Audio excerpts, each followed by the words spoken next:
Jacob, another thing that's in the horizon, and very few people talk about it, but we mentioned it here plenty of times, is energy crisis, which I'm going to tie it into the war because this is where it's going to lead to. Energy crisis all over Europe, all over America, all over the world, in China. Natural gas coming from Russia is not as free flowing as it once was. There's some major storage issues in the UK and Poland, and yet Russia seems to hold all the cards at this point.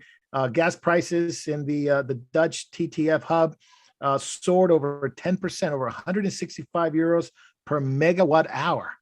Yep. How is anybody going to warm up or keep the lights on, especially in Germany, especially in places where people are not working?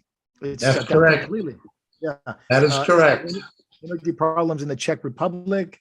I mean, it could be rationing of energy, and not only in Europe, but also here in the States. We'll go back to what Carter did. Remember, Carter said, lower your thermostats and wear a sweater in the house? Oh, man. Yeah. No, even Carter was an incompetent, and he was a David Rockefeller puppet. Okay. He was a trilateralist, David Rockefeller puppet, and he was incompetent. That was Jimmy Carter. He was completely incompetent, and he was a David Rockefeller puppet. But he was not senile, and he was not stupid. He went to Annapolis. At least he was a nuclear engineer. You know, he had some kind of terrible businessman, not a very successful peanut farmer, but he was not a blithering idiot. Well, now you've got somebody with the incompetence of Carter who's suffering dementia on top of it.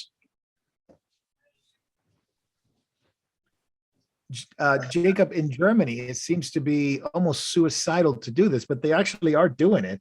They're actually retiring half of its nuclear capacity, which is already done in the past, going more into green energy and doubling down on green energy this year.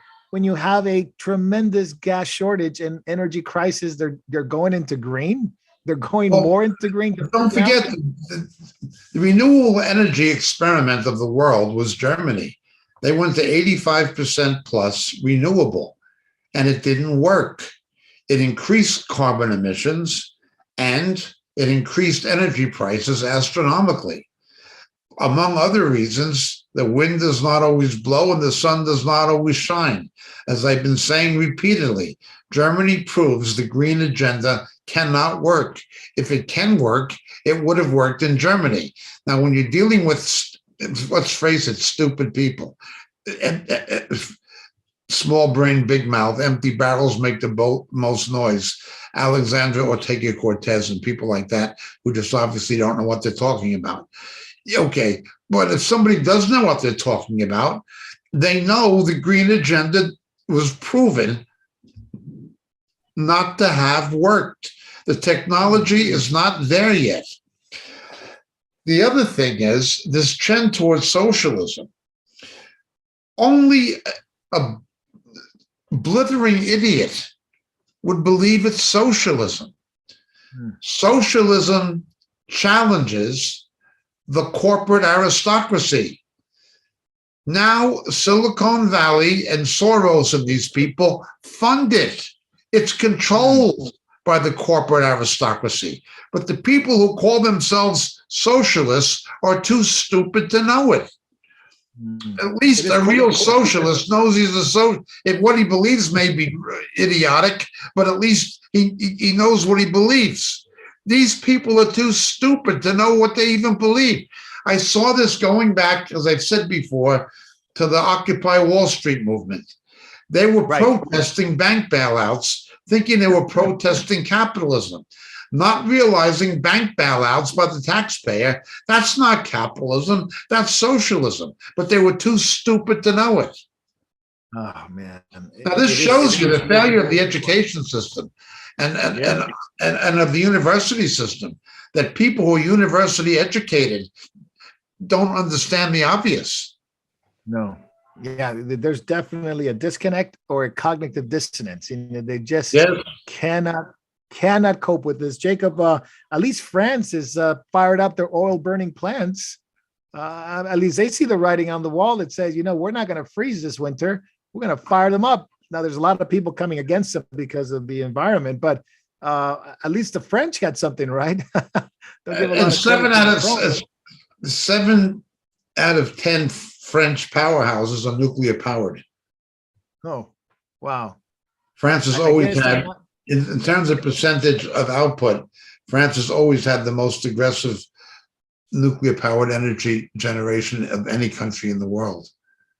Yeah, I guess 25% of them are not on because of work shortage. So there's that. Plus, a lot of them are the old Westinghouse type models and things like that. Right. That's right. That's right. Jacob, but does Putin hold all the cards here with Gazprom and going into Europe? Does he hold all the cards at this point? He doesn't hold all the cards, but Biden dealt him the ace. He's got the ace. That's right. Well, blessings in Jesus, dear friends. Thank you so much for being with us. We appreciate your prayers, your support, certainly. But above all, we appreciate the grace of the Lord in having you be with us. If you are blessed, edified, challenged, encouraged by what you have been hearing on Moriel, we would certainly ask you to subscribe, to give us a thumbs up, and to tell your Christian friends about us. And even tell your unsaved friends about us in the hope and prayer they will hear the gospel and become Christians. Thank you so very much. My name is James Jacob Prash, Moriel Ministries. God bless you all.